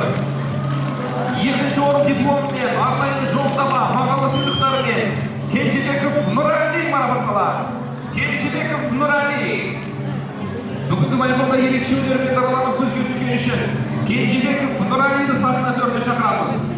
Балаларымызды жылдам сахнаға жүгіріп келіп марапаттарын алып кетсе, Кенжебек Нұрәли дәл осындай екінші орын дипломымен жолдама Ертай Раяна Берікқызы марапатталады. Ертай Раяна Берікқызы.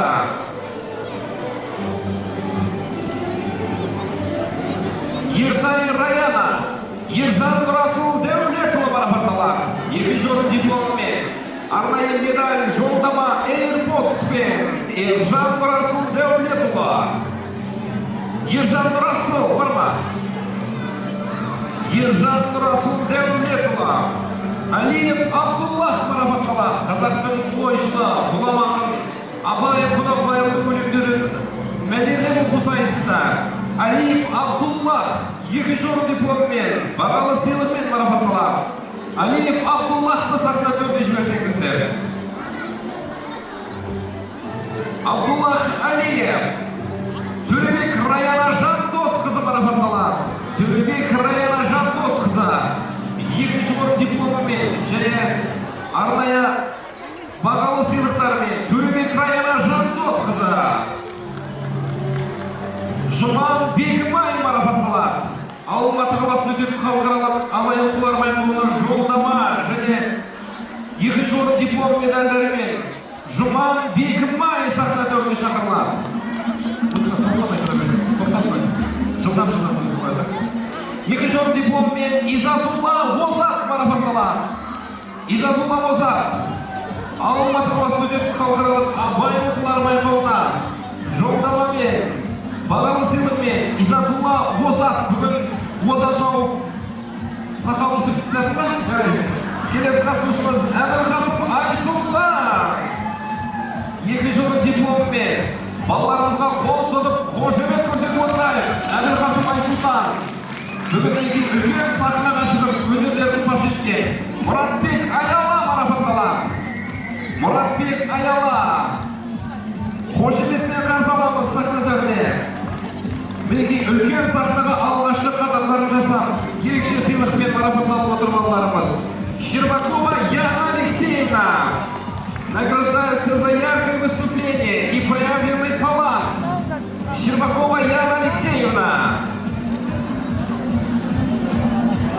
Осында екінші орын дипломмен Сламбекова Аружан Марленовна марапатталады. Сламбекова Аружан Марленовна. Осында екінші орын дипломмен Сайлаубек Гаухар Нұрлыбекқызы марапатталады. Сайлаубек Гаухар Нұрлыбекқызы халықаралық Абай оқулары байқауында ерекше өнермен дамыған үшін Сайлаубеков Гаухар қошеметпен сахна төріне шақырамыз. Осында дипломмен Мұхтар Асман Досанұлы марапатталады. Мұхтар Асман Досанұлы. Аслан бар ма? Мұхтар Аслан Досанұлы. Қазақтың ұлы ойшылы, ғұлама ақын Абай Құнанбайұлының мерейтойы қарсаңында өткен байқауда жерде жолды кішкене ашамыз балалар көтермей жатырмыз. Ұстаздар, Рысалы Мұхамеджан Сұлтанұлы марапатталады. Рысалы Мұхамеджан, келе бар Мұхамеджан, маған кел, Мұхамеджан. Дәл осылай дипломмен Затыбек Назым Бекзатқызы марапатталады. Затыбек Назым Бекзатқызы. Өнер астанасы Алматы қаласына оқушыларымызды шақырамыз. Дәл осылай дипломмен Бауыржан Асмай Раванқызы марапатталады. Бауыржан Асмай Раванқызы. Бүгінгі байқау ерекше өнермен көзге түскен Егенберді Ислам Нұрғалиұлын шақырамыз. Егенберді Ислам Нұрғалиұлы. Егенберді Ислам Нұрғалиұлы арнайы дипломмен, алғыс хатымен, бағалы сыйлықпен Егенберді Ислам. Нұралы Расыл Ерланұлы марапатталады. Екінші орын дипломмен Нұралы Расыл Ерланұлы. Дәл осындай дипломмен Оразбаев Әбіл Мансұр сахна төріне шақырылады. Оразбаев Әбіл Мансұр. Мінекей батырларымызға қол ұрып қошемет көрсетіп отырайық. Бүгінгі байқаудың жеңімпаздары Баймахан Алтынай марапатталады. Баймахан Алтынай. Ұлы ойшыл Абай өлеңдерін керемет нақышына келтіріп орындаған Мыңтай Айсұлтан марапатталады. Мыңтай Айсұлтан халықаралық өнер байқауында екінші орын дипломымен Мыңтай Айсұлтан. Дәл осындай дипломмен ерекше өнермен көзге түскен үшін Құттыбаев Райымбек марапатталады. Құттыбаев Райымбек екінші орын дипломымен және AirPods бағалы сыйлықтарымен Құттыбаев Райымбек сахна төріне шақырамыз. Райымбек қайда? Дәл осындай дипломмен Бекжан Мөлдір Бауыржанқызы марапатталады. Бекжан Мөлдір Бауыржанқызы ұлы ойшыл абай оқуларында ерекше өнермен көзге түскен үшін Жұманазар Көзайым Әділбекқызы марапатталады. Жұманазар Көзайым Әділбекқызы қошеметтеріңізбен Доланов Бексұлтан Серікұлы. Доланов Бексұлтан Серікұлы.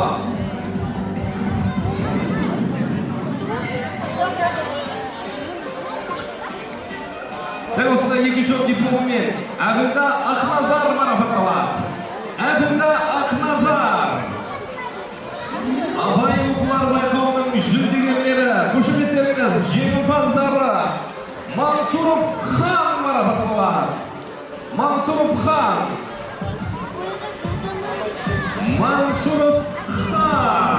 Қошеметтеріңіз сахна төріне шақырылады.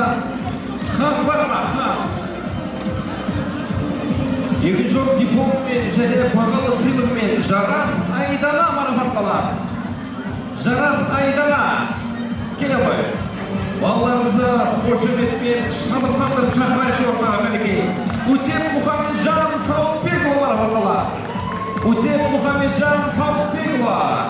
Бүгінгі байқауда ерекше өнермен көзге түсіп дараланған Убайдулла Нуриман Мақсатұлы марапатталады. Убайдулла Нуриман.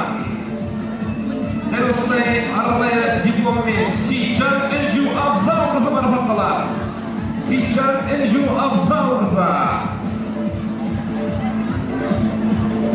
Зор құрмет қошеметпен Байтулаев Ибрагим Файзулаевич шақырамыз. Байтулаев Ибрагим Файзуллаұлы. Мінекей атыда Ибрагим өзіне абайдан аумайдыға деген Кулатаев Али Азаматович сахна төріне арнайы диплом және бағалы сыйлығымен Кулатаев Али Азаматович марапатталады. Дәл осылай екінші орын дипломымен және бағалы сыйлықтармен Омар Асылжан Дарханұлы марапатталады. Омар Асылжан Дарханұлы. Қатысушыларымызды Алматы қаласында өтетін байқауға жолдамамен шақырамыз. Таскулов Әбілмансұр Азаматұлы.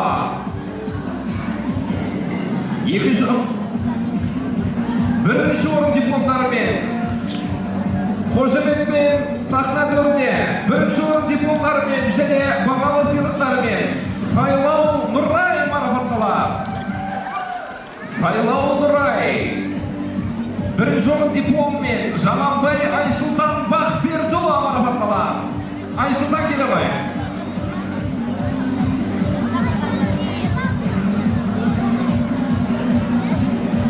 Дәл осындай дипломмен орынбасар Алижан Талғатұлы марапатталады. Бірінші орын орынбасар Алижан Талғатұлы. Мінекей қошеметтеріңіз жігіттерімізге.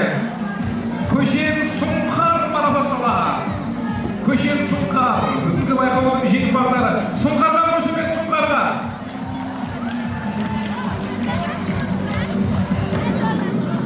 Барын Мұхамеджан Абибуллаұлы марапатталады. Бүгінгі байқаудың жеңімпаздары Барын Мұхамеджан Абибуллаұлы. Ерекше өнермен көзге түскен Батырхан Үміт Тоқтарқызын шақырамыз. Батырхан Үміт Тоқтарқызы. Ерекше өнермен көзге түсіп, бірінші орын алған Серікбай Еркена Сейілқызы марапатталады. Серікбай Еркена Сейілқызы. Бүгінгі байқауда ерекше өнермен көзге түсіп, ұлы ойшыл ақын абайдың өлеңдері ерекше болған үшін мінекей кішкентай балапанымызға қошеметтеріңіз. Әуесхан Бағым Елнұрқызы марапатталады. Әуесхан Бағым Елнұрқызы. Қошеметтеріңіз мінекей сұлу қыздарымызға жарайсыздар. Бүгін мінекей үлкен сахнада ерекше өнермен көзге түсіп отыр. Азимхан Тамирис Абылайхан қызы марапатталады. Азимхан Тамирис Абылайхан қызы. Азимхан Тамирис. Қошеметпен сахна төріне шақырамыз. Азимхан Тамирис бар ма? Тамирис жоқ па? Келе ғой. Азимхан Тамирис бірінші орын дипломмен. Дәл осындай марапатпен Әбдікәрім Айкөркем Жүрсінбек қызы марапатталады. Әбдікәрім Айкөркем Жүрсінбек қызы.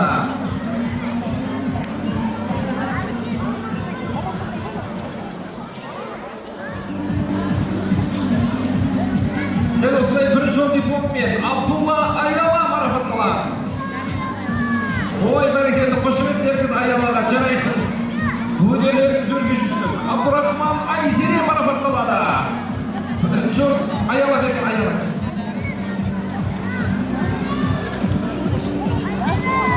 Қошеметтеріңіз мінекей бүгінгі байқаудың жеңімпаздары арнайы бағалы сыйлықпен Әліпбек Сұлтанғазы марапатталады.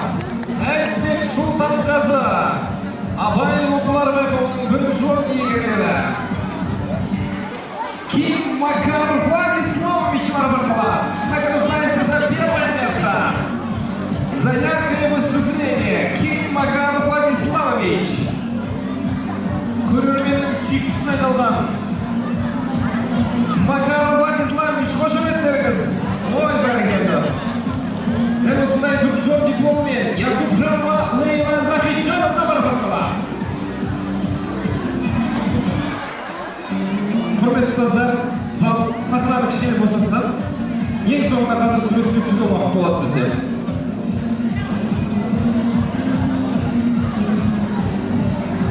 Әрі қарай жалғастырайық, қазір соңында түсеміз қазір. Басқа балаларымызды да марапатталайық. Жарайсыздар балалар, қошеметпен шығарып саламыз балаларымызды, жарайсыздар. Нурмагомедова Ариса Нурмановна награждается первым местом за яркое выступление. Холопова Адель Александровна марапатталады. Бірінші орын иегерлері. Қошеметтеріңіз. Бүгінгі байқаудың жеңімпаздары. Бірінші орын иеленген үшін Қадайхан Қасымхан Нұрсұлтанова марапатталады. Дәл осындай дипломмен Бимұрза Сұлтан Жаңабаева. Бірінші орын иегері. Махамбет Айша Мұхтарқызы марапатталады. Махамбет Айша Мұхтарқызы. Зор құрмет қошеметпен Болатбек Әлихан сахна төріне шақырамыз. Бүгінгі байқауда ерекше өнермен көзге түсіп өнерімен дараланған Закирбаев Мардан марапатталады. Закирбаев Мардан. Бірінші орын дипломмен бағалы сыйлық Эйр Топстармен Кемжан Алимран Бижанова. Қошеметтеріңіз жеңімпаздарымызға арнайы медаль табысталуда. Ақтай Мұстафа Ғалымұлы марапатталады. Мұстафа Ғалымұлы. Айтмұрат Даяна Тимурқызы марапатталады. Айтмұрат Даяна. Бүгінгі байқауда ерекше өнермен көзге түскен батырларымызға, сұлуларымызға қошеметтеріңіз. Бірінші орын дипломмен Ілес Айдария марапатталады. Ілес Айдария. Келе ғой. Бүгінгі байқауда ерекше өнермен көзге түскен Омарәліұлы Арнат сахна төріне шақырылады. Арнат Омарәліұлы. Арнат батыр. Дәл осындай дипломмен бағалы сыйлықпен Тұрсынқұл Шахнұр Олжасұлы марапатталады. Тұрсынқұл Шахнұр Олжасұлы. Мінекей қандай керемет стильді жігіт екен. Аманбай Заңғар сахна төріне шақырылады. Аманбай Заңғар бірінші орын дипломмен бағалы сыйлықпен Аманбай Заңғар. Жалғасбек Көзайым Романқызы бірінші орын дипломмен Көзайым Жалғасбек қошеметтеріңіз. Шүкірәлі Фатима Айдарқызы ерекше өнермен көзге түсіп, балаларымыз бүгін жеңімпаз атанып, Алматы қаласында өтетін Абай оқуларына жолдамалы отыр. Нұрғанат қызы Әсел марапатталады. Нұрғанат қызы Әсел бірінші орын дипломмен. Нұрғанат қызы Әсел бар ма? Әсел Нұрғанатқызы. Әсел, келе ғой. Әсел Нұрғанатқызы, сахна төрінде болсаңыз. Бүкіл байқаудың жеңімпаздары. Әсел бар ма? Әсел, не істейсіз? Бірінші орын иегері Абдубаитова Дария марапатталады. Абдубаитова Дария.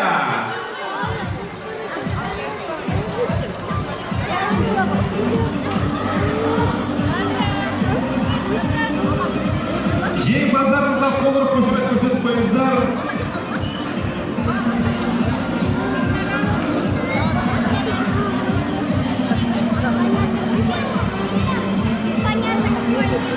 Олай болса, қазақтың бойшылық болмақын абай оқуларында көркем сөз байқауында бас жүлде жеңімпаздары Нұралы Нұрайым марапатталады.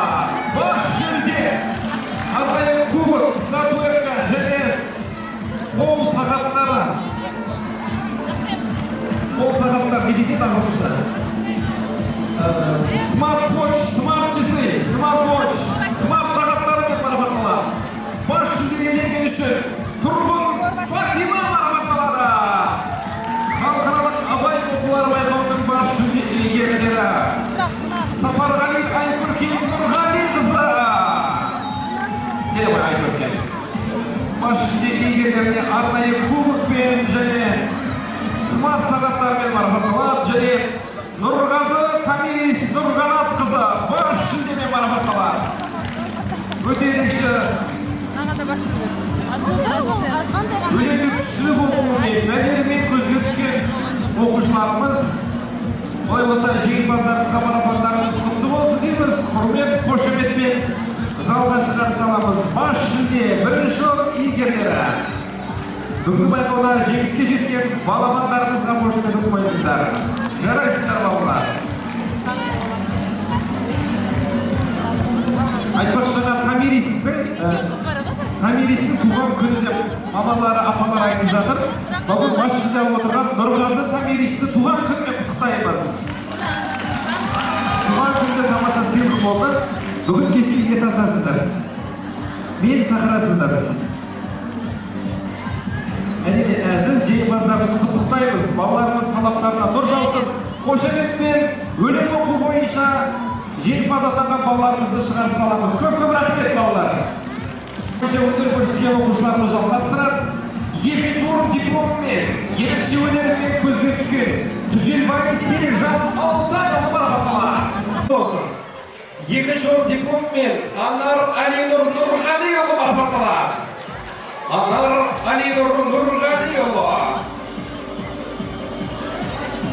Дәл осында екінші орын дипломымен және арнайы медаль бағалы сыйлықтарымен Махмудбай Кәусар Дидарқызы марапатталады. Мінекей кішкентай балапандарымыз үлкен сахнада өнер көрсетіп бүгін ерекше жеңіске жетіп отыр. Қошеметпен қарсы алыңыздар Кәусар қызымызды. Жарайсыз Кәусар.